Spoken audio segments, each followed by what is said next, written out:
aiwa muri Zimbabwe zvazvinyanzo kuda pachena kuti makomisheni yeZEC pamwechete neZACC ava vakomana ava vari corrupt.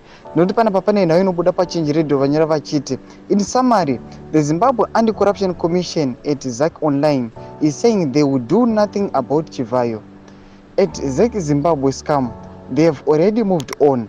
The ZEC Zimbabwe, like other state institutions, is an extension of ZANU-PF.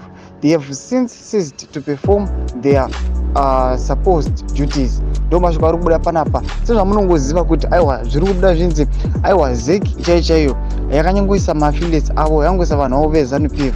Saka pana pengangonzi ZEC inga investigator, ZACC inga investigator.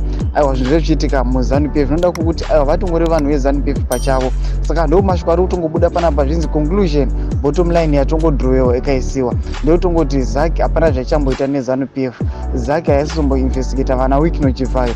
Nhau dzeZEC kuZEC kwacho kwakaiswa vanhu veZANU-PF. Mashoko ari kubuda panapa zvinzi hapambona ma-investigations achamboitiwa. Saka chimbotudze mafungiro enyu munoti kudii pamusoro pezviitiko izvi. Sezvamunongoziva ngoti aiwa munyika yeZimbabwe aiwa makomishons akaita sana ZACC neZEC ane chekuita aiwa ne-the ruling party ZANU-PF vanenge vakaisa vanhu vavo. Tudze mafungiro enyu pine comment section medu pamusana no subscribe kulike channel on the bell icon.